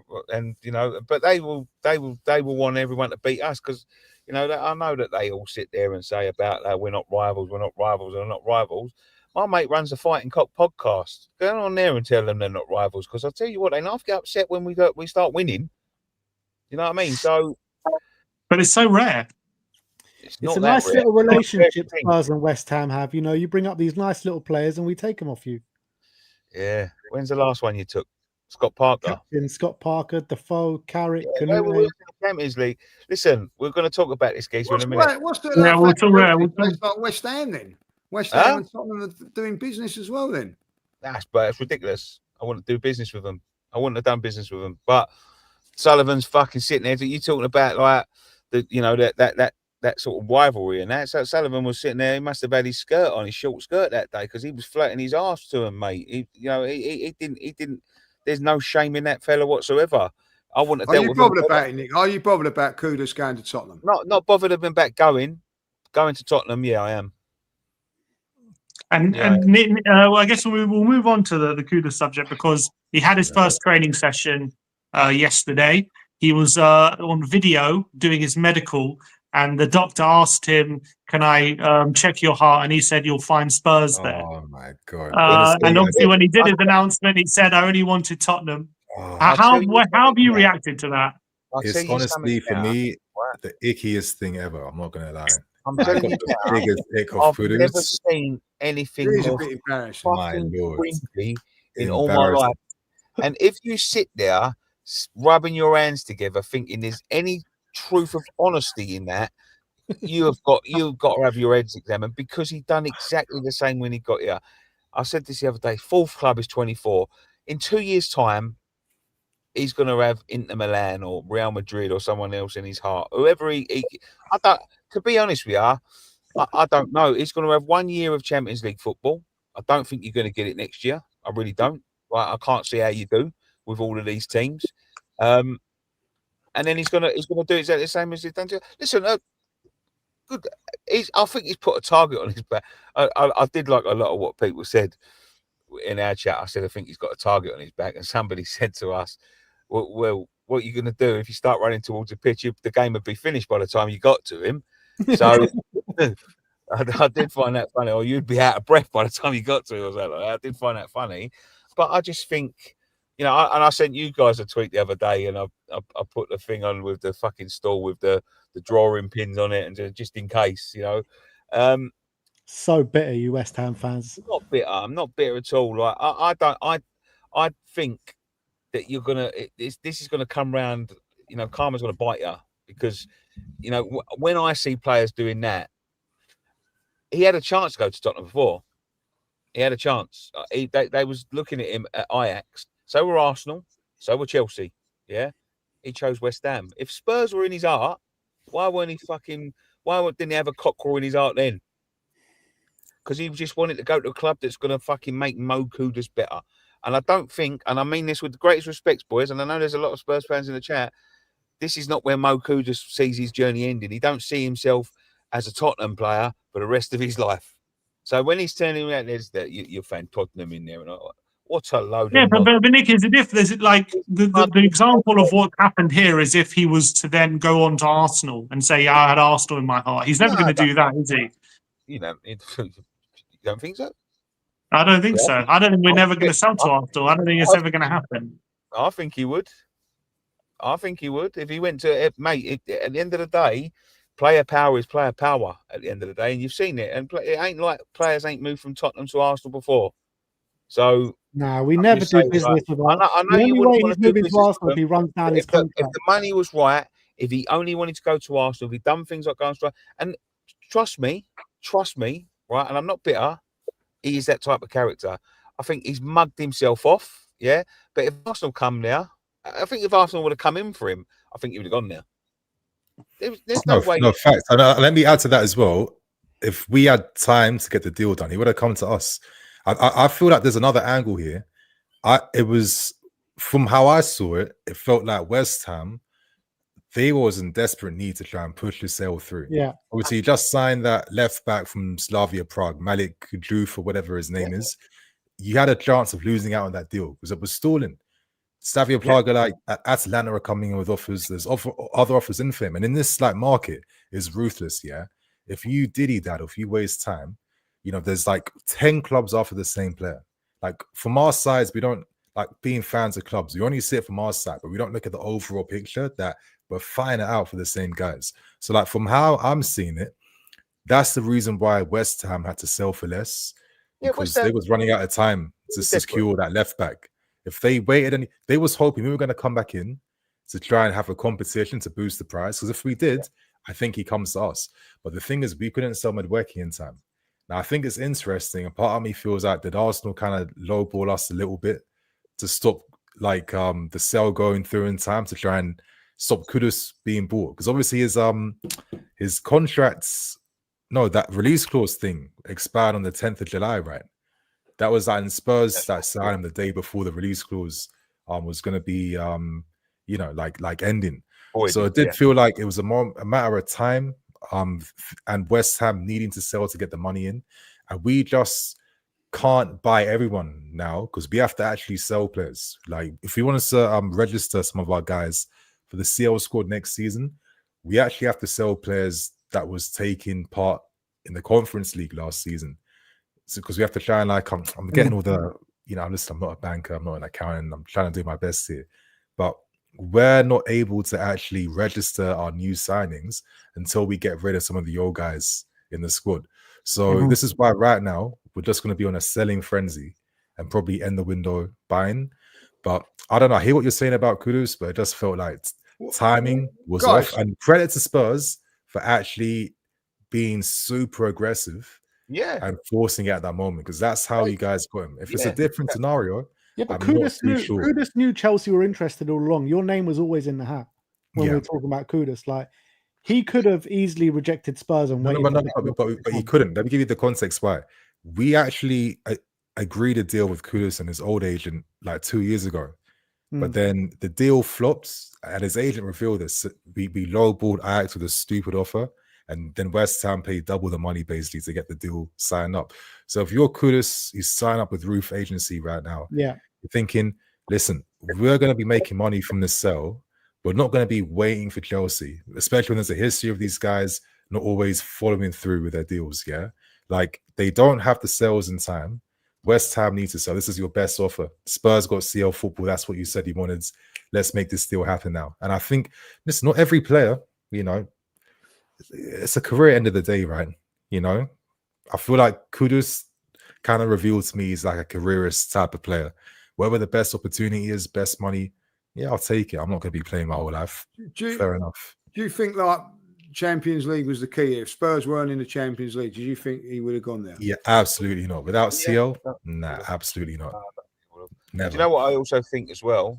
I think when you look at the West Ham squad and what we've got, there's a lot of gaps in our squad. Don't get me wrong, right? But the players we've been linked with after this, yeah. Now, Kudus is a good player.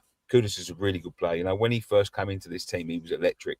But as I said to you guys last week, and I've said it for the week since he's gone, when a player does not want to play for your club anymore, and when a player stops performing, because I'm going to tell you now, boys, he down tools.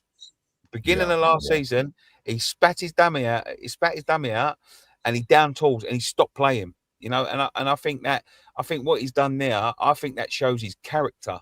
Is the fact that, like, as I said, I'm a West Ham fan. I never stopped supporting the guy. You know, I turned up at every game. I never stopped turning up. Mo Kudus stopped turning up. He stopped playing. So when you're sticking, you know how much that means. He said the goodbye message to West Ham, pleasure to be a Hammer, and turned the comments off. He knew what was coming. You know what I mean? So I'm just saying, I think that shows his character. And what I would say about Mo Kudus is, and you know this, guys. You do know this. He's not going to be at Spurs. He don't see his career ending at Spurs. You know, Depends how well it goes at Spurs. Has he had the photo with Van der Ven yet? Has they had the little? Yeah, they had a little handshake. They had a little handshake. They had TikTok as well with Van der Ven. They done a TikTok together. Yeah. And I've got to say, this was a very funny video that they done. There's one where I don't know who it is. He's got the phone, but he's looking at Van der Ven. He goes to him, "You okay?" And he's sort of, Van der Ven's looking at the camera. He's like, and then he turns. He's looking like he's doing like a little side eye, and he turns it around and Mo Kudus is there. They played a picture of him slapping him up last season, and then they turn the camera back to Van der Ven and went, "You sure?" He went, and then he turns around to Kudus and goes, "All right." James Maddison with the pen. Good, really good. But I'm going to say this as well. I'm going to say this, and I mean this with the greatest respect, boys. Again, yeah, I looked at that fucking training ground video when he's sitting in a lunchroom. Nobody's talking to him. He's just sitting there on his phone. It was his first day. Yeah, we'll start talking to people then. Because when I went to school, there was also other now you're hating now. talking to Ben Davis. No. I'm just saying, like, I'm just telling you, he's rumoured to be a bad egg. I'm just saying. But hey, let me just play devil's advocate. Yeah, obviously you're at West Ham last season. It's an absolute shit show. Lopetegui, don't know what he's doing. You know, you're playing stupid football. You got the slowest midfields in the entire league. You're thinking all that work we did on the Moyes has just gone in the bin right now.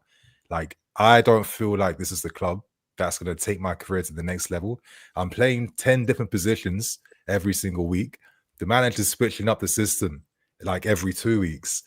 If you're a good player, like, imagine you guys got Cole Palmer. Be the same thing. What the hell am I doing at West Ham? You know, they're not serious. And I think that's what was proven.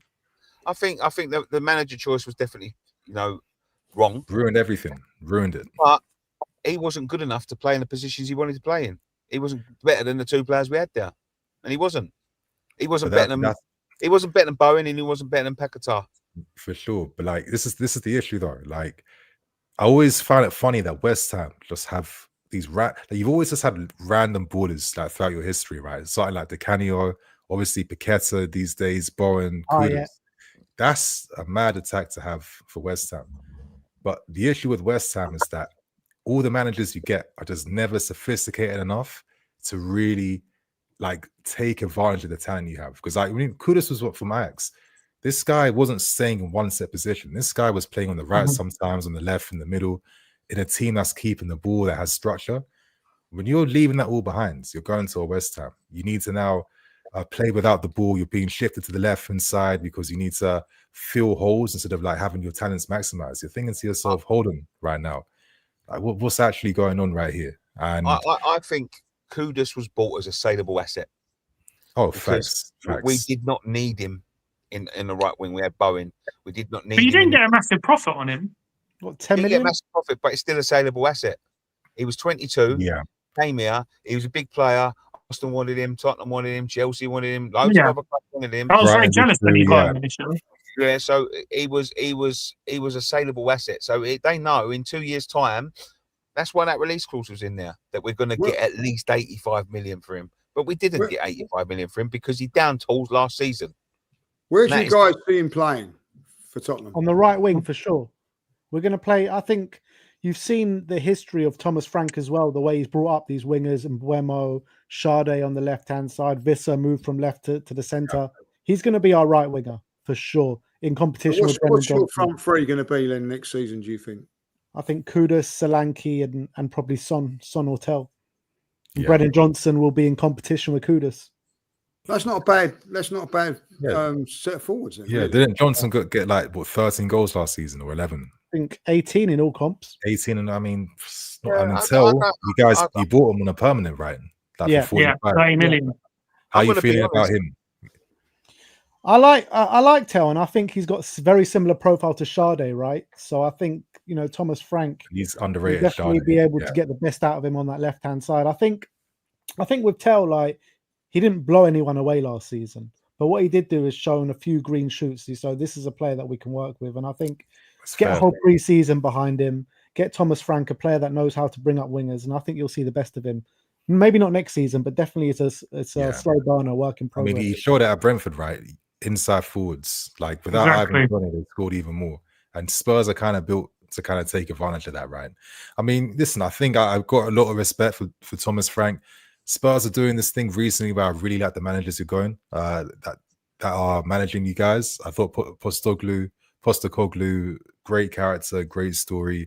Love the fact that he beat United in the end. Low-key, I shouldn't be admitting that, but I was happy to see him obviously winning something before he left, like he said he normally does in the second year. But I think Thomas Frank, I think this guy's clocked the Prem for a long time. Spurs clearly back him. They're investing a lot of money. They're getting the right profiles that he needs. You're keeping guys like what's his name, Romero, Bergvall, one of the standout young players last season, really pushed up even more in the second half of the season. I'm not going to lie, Spurs are looking like quite dangerous. And I That's don't know, the I'm just thing. looking at next season. I'm thinking every flipping team has gone up another level on the market.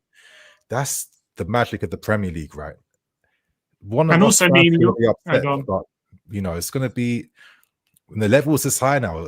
Every season it's going higher and higher. It's it's absolute madness. What's your honest all the- opinions? What's your honest opinions on Spurs next season? Like, obviously we finished 17th, 22 losses, all that. But with the money that we're investing, bringing in Morgan Gibbs-White, bringing in Mohamed Kudus, and there's rumored to be more, right? Where do you think, honestly, Spurs can finish next season? Not even joking here. 16th. I knew that was coming. Okay, I'm going to be honest. I don't know. Listen, there's about 6-7 teams now fighting it out for 4 to 5 CL spots. It's not easy. I feel like when it's that tight, being lucky enough to have a fully fit squad can be the difference between getting where you want to get to and not getting the results you want, right? It's too hard for me to predict.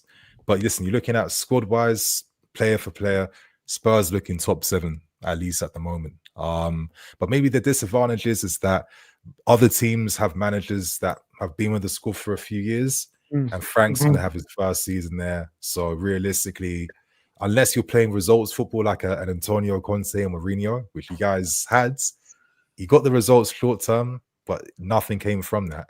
I feel like you have to be a bit realistic and be like, we've got a young team, young squads, a lot of bright potential. They're on long contracts here. Let's just hope that we can, I don't know, at least get Conference League or Europa League, which is, listen, when you win anything in Europe, I mean, you guys know from being United, you can't be taking that for granted. I think it's going to be hard for Tottenham to hold on to the to all of the great players they've got, because I can't see them finishing in the Champions League. I can't see them finishing above City. I can't see them finishing above Liverpool. So I can't see them finishing above Arsenal. Can't see them finishing above Chelsea.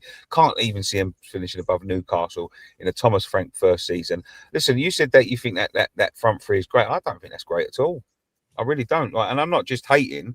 I don't think that's a forward line that fires you into the Champions League.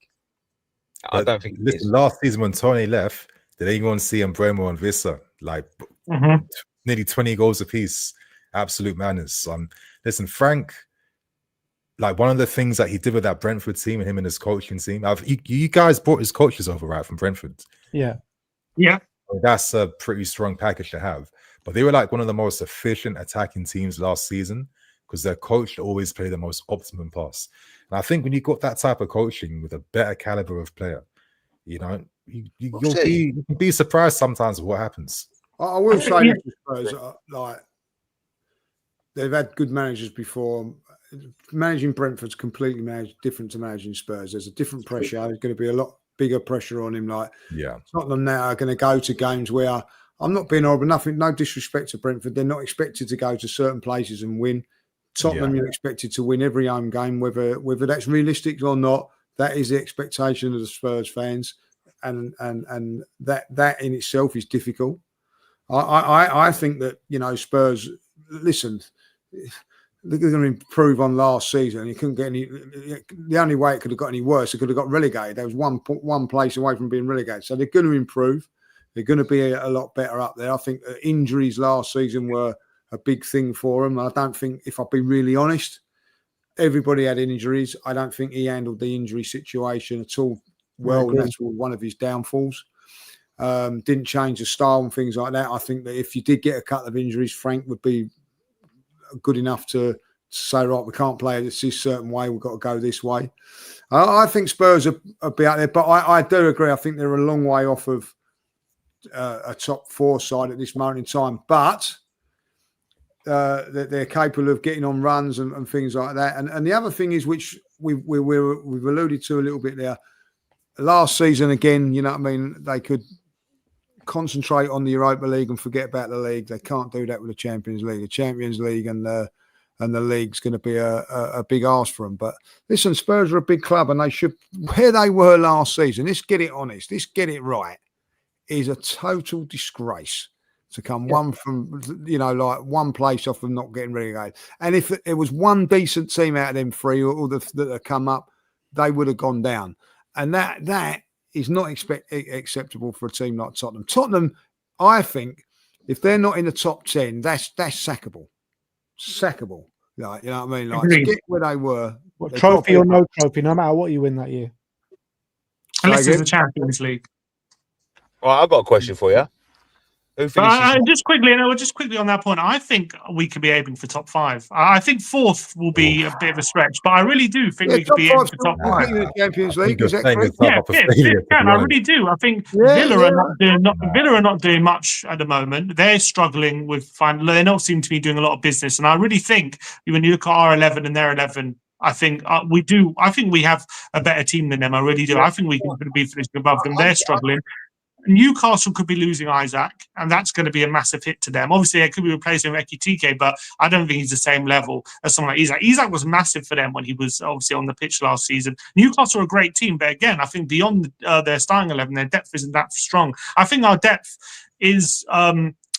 yes, it was weak last season when we had a lot of injuries, but I do think it's underrated. You know, people like Bergvall are a year older, and he was absolutely brilliant last season. We've got like Maddison, Decky, and now Morgan Gibbs-White all play in the number 10.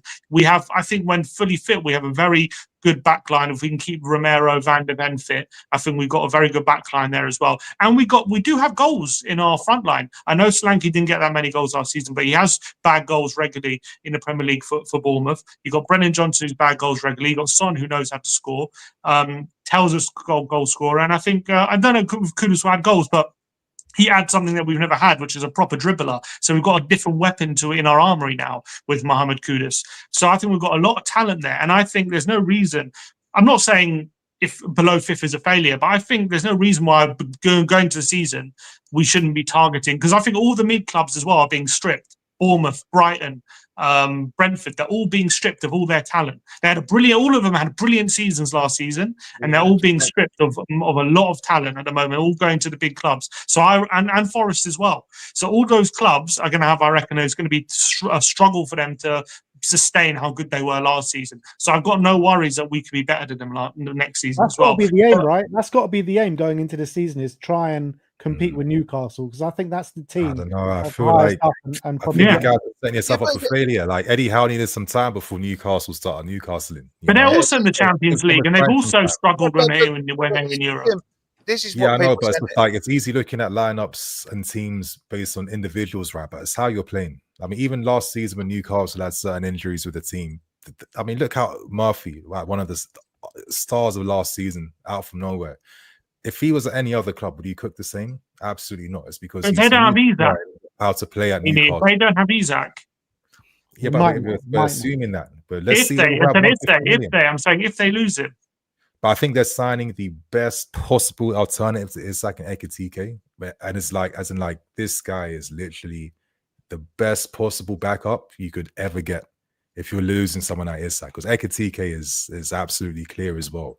So, I mean, let's see, though. Let's see if Liverpool have the money to fund something like that first. But going back to you guys, I just feel like, listen, you got a very young team. You probably want to go into that season not putting expectation on yourself, taking it results by results. You know what I mean? That's what's best for everyone. Throwing all that shit out there online, all that pressure out there, top 5, this, that, just because of a bit of spending. Everyone spends. It's the Premier League. That's what we're known for. I'm not saying it's top 5 or it's been like a complete shit show of a season. You got to remember, Postecoglou's first season, we finished 5th. You know what I mean? It's not like this. We're finishing 17th, 16th, 15th every year. We finished 5th. For sure. Yeah, for sure. But a lot of times that comes from like when clubs like us fall off a little bit. You know what I mean? But now that we're back now, so you can probably. I think you make a fantastic point there. That the Fulhams haven't really strengthened, but the likes of Brighton, Bournemouth, Brentford, there's 3 teams that Spurs will come above next season without a shadow of a doubt. So like they're moving up in the right direction, and I think that maybe I wouldn't sleep on Villa, because at the end of the day they ain't got Champions League football.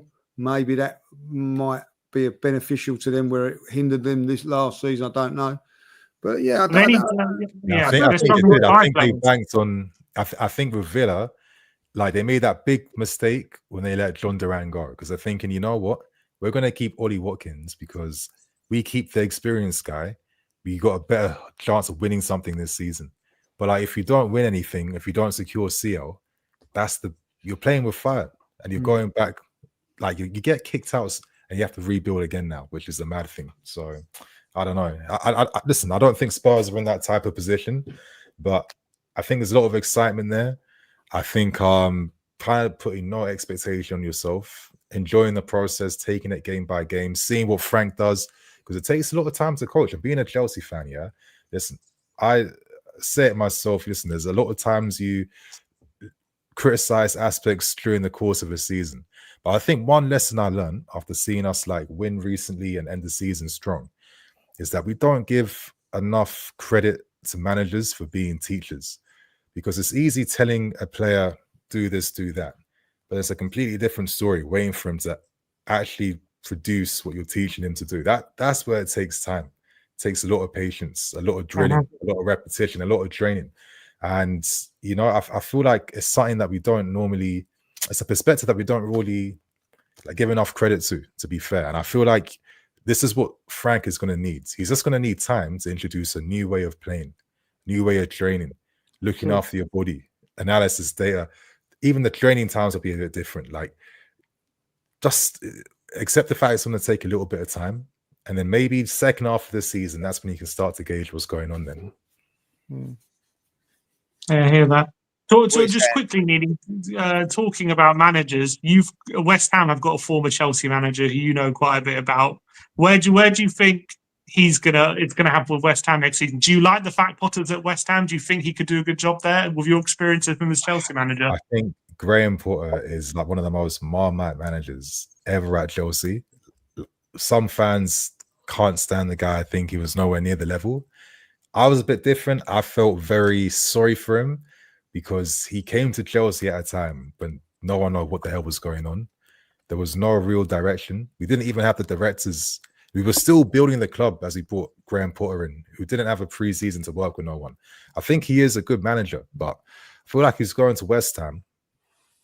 I feel like he did a lot of things to try and get you guys from like sinking even faster, like what Lopetegui had you guys in that direction. I don't know how you're looking to kind of like strengthen the team. I think this Madueke guy you signed is like a top left back. Actually, I know like a lot of clubs was looking at this guy, got a lot of promise around him. But then you're losing someone like Kudus. But now it opens up more possibilities to buy people now and spend right. So I don't know. I feel like West Ham will be all right, but it's just going to be kind of like a mid-table thing, to be honest. I'm confused with this whole Kudus thing because I thought you needed to sell him to pay back this loan. What, are you going to have money now? Is that the situation? I think it was all nonsense, to be honest with you. I still think it's all nonsense anyway. I just don't think the owner wants to invest the money. They could have put 90 million quid in and decided not to. So they just wanted to sell him to get him out of the club, to get the money. I do think, like, we've been linked for a few players. We've got Dioufim. He does look like a good player. So I'm not going to sit here and pretend that he's going to be the best thing since sliced bread because I don't know about the geezer. I haven't watched Slavia Prague play in many a moon. So I'm not going to sit there and say, yeah, he's going to be this, he's going to be that. But I also will say this, is that our problem last season was the midfield. Midfield was awful. I'm going to tell you this now. Alvarez has just had the tournament of his life over in the Gold Cup and he wants to stay with us. Yeah, he's going to be a big player for us next season because they need to step.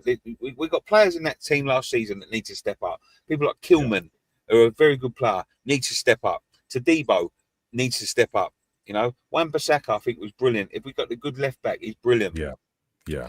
Alvarez for Mexico played centre back. Maybe that's a place where Potter can play him. I think Potter needs that pre-season to embed what he wants in now. And if we can get a couple of the players that we've been linked with Lookman. I don't think that'll happen. I don't think that's ambitious. That's ambitious. Yeah, that's ambitious. Yeah, I think I do think it's, with Kudus, everyone said that about Kudus, but we got that over the line. So if you don't ask, you don't get, right? But what I would take, and I think we would have got the better deal out of Spurs if this happens, is if we got Douglas Luiz and got Harvey Elliott on loan. I think that because you need a midfield, isn't it? That's what you guys need desperately right now. Yeah. But I think if you stick Alvarez in because Potter likes to play five at the back. Yeah. Alvarez is just at the tournament. He's like got player of the tournament playing centre back. Yeah. No, he's a good DM. Well, he's a monster, right? If you can get Souček working with someone like Douglas Luiz, if we keep Paquetá, even if we don't, we'll find someone to go in there. Harvey Elliott could go in there. You've got Somerville on the left. You've got Bowen on the right. We've got Fulkrug up top at the minute. We ain't got another forward. Antonio looks like he may sign on. We've always got to rely on Antonio. Antonio with me at West Ham, I think, if he signs a new but, it isn't as bad an 11 as you would say. I think with Douglas Luiz in there, you need a cog in there. And that's what we didn't have last season. You look at the distance between the midfield and the forwards at times. Yeah. It was miles. It was miles. But Nicky, in terms of Potter, is he on notice next season for you? Like, because as much as Lopetegui was a disaster, it didn't exactly improve when Potter came in, did it? I don't think he's on notice because I think everyone's looking at what he's working with, and he's working with a limited budget. I don't know. He's working with limited funds. He hasn't got what Lopetegui had last season, which was a load of money to spend. So I don't think he's on notice. There's a lot of fans that are unhappy with him anyway, which I find very, very odd. He came into a bit of a shit show and they say, well, Lopetegui got more games out of him. Yeah, Lopetegui also had the money to spend and he also had a pre-season with them. You know what I mean? Like, in terms of coming straight in and wanting to turn it around, I think he done what he needed to do. I think he had a look around at the players he had. I think he knew there was a couple there that needed to move on. I think he knew that there's a couple there that were going to move on regardless. Yeah. So now it gives him a chance to bring his own players in. You got to give the man a chance to bring his own players in and give him a season. Listen, we're not expectant like Arsenal or Chelsea or even Tottenham. We don't expect them to go and challenge for top 5 and all that. We expect to have a decent season. That's it. Maybe have a little cup run somewhere along the line. Yeah, no one's going to think that Potter's going to be pulling up any trees right now. But if he can get what he had at Brighton going at West Ham, which is, it could be a very similar project. We've got a couple of youngsters coming back as well. We've got a lot of highly touted youngsters. Young Freddie Potts, watch out for him. Young Ollie Scholes, watch out for him. Young George Murphy, watch out for him. But I'm just saying, if he can embed some of them in, which he did last season with Scholes, I think we could have a better season than people think we would have. And I think you've got to at least give him a chance. But there's no point, because we done this to David Moyes, and David Moyes went on to win us a trophy in his second stint. But the first stint, he come over, he took over from Pellegrini, he stunk the place out. People going, fuck him, I don't want him. Fuck him. He is useless and all that. He come back for a second stint and everyone was going, oh, not his geezer again. And we went on to play some of the best football we've ever played. So you cannot just judge a man coming in, taking hold of a squad that is all over the shop. You don't know whether some of them are coming or some of them are going, and expect him to then pull up trees with it. Give the man a chance to embed his own style. Give him a chance to embed his own philosophy. Give him a chance to develop his own project, and then we'll see where he is. I'm not expecting, but some West Ham fans, unfortunately, are not as intelligent as me. That's what I'm saying, Nicky, though. But it wasn't so long ago, people were saying, wow, look at this transfer window West Ham are going. Look at the quality of play that they're bringing in. Winning Conference League. The year before that, semi-final of the Europa League. Surely there's an expectancy within West Ham to get European football again. No, I don't think there's an expectancy, because there's so much competition. But for me, I would never expect West Ham to do well under this ownership. I don't think he's got it in him. That Conference League win come despite of him. He's got no ambition to get us competing with anyone. So do you think that's a bit harsh? Like last summer, right? Obviously, getting in Somerville, that was a big coup. Getting him from Leeds. You backed Lopetegui. I know maybe the mistake was from a management perspective. Lopetegui should have had no say in transfers, because he really. Rodrigo was a great coup. Juve wanted him. Rodriguez, you know what I mean? Just all these slow players that ruined what West Ham were trying to build from. He didn't improve upon nothing. What's the point? What's the point in building a Ferrari or a Formula One car and then letting Mr. Blobby drive it? There's no point. But I think that's what hurt West Ham more from my perspective, compared to them lacking the ambition. Because the thing is, you win the Conference League, you're now able to attract a higher caliber of player because you got Europe. But that's when it's always risky, because now you're kind of floating on the red line, but you're offering more money to attract these guys. And if you don't maintain it, I don't think the guy knows what it takes to do it, because he installed all of these things, but there's always a piece missing, So he'll install the money, he'll say, there's the money, right? There's your director of football, Tim Steinert, who can go out and get you the likes of Kudus and Paquetá and all of that sort of thing. There's him. Oh, and there's Noel Edmonds to be your manager. There you go. Go get on with that. Oh, what? Noel Edmonds didn't work. Okay, right. So what we'll do is we'll bring in Graham Potter. We'll take away the director of football, and I'll start doing that again. And then now we're going to give you no money. So let's see if there's never going to be the trio under him. You know what I mean? He's always going to do something wrong. He does not know how to do it. And what he does, he instills these things. He does these things under pressure. He's done this twice now. David Sullivan. David Sullivan is a car boot salesman at best. At best, So he likes to get players for cheap and sell them for a profit, and I think that's what makes him tick. I think that's what gets him off. Is that sort of thing, So what he does is he'll start doing that. The West Ham fans go, hold on a fucking minute. We're meant to be competing. We come to this stadium, you told us we was going competing and we're going to be buying players. We're signing players on free and selling them on for a small profit.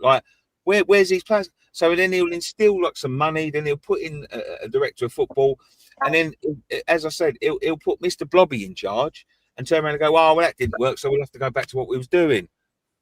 It's just nonsense. It's just bollocks, and it keeps going round and round and round and round in circles. The guy does not know what he's doing. He does not know how to run a football club.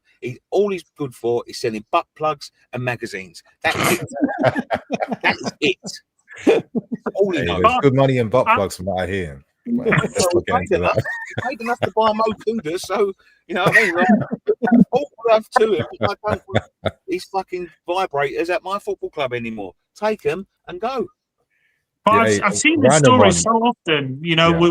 with Potter, managers in Potter's position when they've had such a horrible. I know you can't judge him, but he has had a horrible time of it so far, results-wise. If he does get off to a bad start, he's under immediate serious pressure, is he not? Is he? I don't know. Do you don't think so? I don't know. I don't know. I don't even. No, I don't think so. I think West Ham kind of accept the reality. Listen, like when you're on that trajectory and then you fall off, there's like 19 other clubs that are still on the rise right now. You know, if everything like ebbs and flows, it's not linear, right? So I think it was smart for West Ham to realize, you know what, maybe for the next 2 seasons, we're not going to do much, but what we're going to do is we're going to hire a project guy. Look what Potter did with Brighton when he was with them for like 4 years. He created the platforms in which De Zerbi and Hertzler could take over and really have Brighton being a top 10 team. I mean, it was only like 2 years ago that Brighton hit top 10 for the first time in their entire history as a football club, right? And Graham Potter did that foundational work to make a lot of things happen. So I think the goal is respectable season.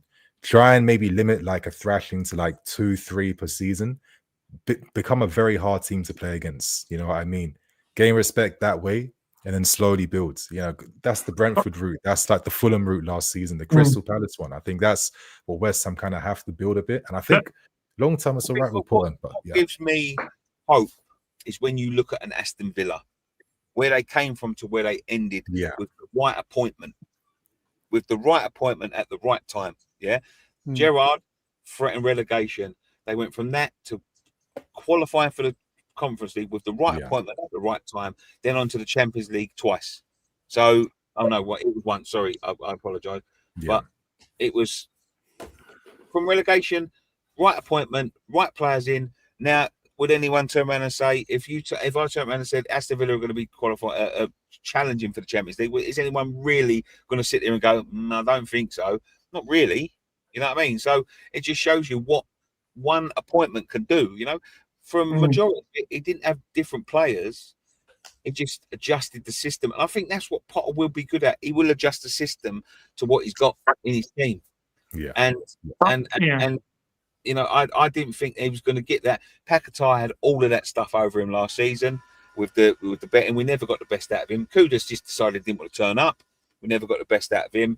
Antonio, unfortunately, died in a car crash. We didn't have him. He's normally a reliable player for us. You know what I mean? Somerville got injured. I think he was just about to find his form as well. You know, you talk about Spurs injuries. West Ham had a lot of injuries. You know, a couple of centre-back injuries. We had to play Mavropanos. I'd rather play Lee at centre-back, and that's no disrespect, Lee. I'm sorry, but as a top-level footballer, it's just not good enough. It's just not good enough. So. You know, I hear what you're saying. I just feel like with how he's been so far at West Ham, with the results he's had, if come November time, December time, you're like lower mid-table, I just think, will West Ham panic? Will they think this isn't the right guy? You quote what he did at Brighton, but at the end of the day, his last job was Chelsea. He was hired mid-season and was sacked mid-season as well. And West Ham are two different things, right? It's not the same. Sir? I mean, I get what you're saying, but I just don't agree with the question that we got to put on this imaginary pressure on the West Ham. I just think, listen, when you have a bad season like last season, you just need to kind of build the foundations again right now and grow, right? I think that's what they're doing. Graham Potter's planting the seed to try and bring a bit of like, you know, healthiness back to the club again. You know what I mean? I just feel like I've got this feeling come November, December time, like if he's not doing great and Marco Silva's, flutting his eyes at West Ham, would they jump ship at like Marco Silva if he's available? I got a feeling that could be a reality. That kind of thing. Like first 6 games in a row, maybe. And we'll end it here. If he does do that by December, it won't be a Marco Silva. It'll be more like a Sean Dyche. That's the direction it goes down. There we go. All right, guys, we're going to wrap it up there. That was our first show of London Is Ours. Really appreciate all the support and everyone coming in to watch. If you really like what you were saying, you want to see more of it, please do like and subscribe. Please, does show support for the channel. If you do click that subscribe, we're going to be giving you 2 shows a week, so stay tuned. Really enjoyed this one. It was great to kick off the show, but we'll see you all very, very soon. Like, subscribe, and comment. You still in your car? Still can't get into your house? Still there. We're in. I can go in now, but I just didn't want to move.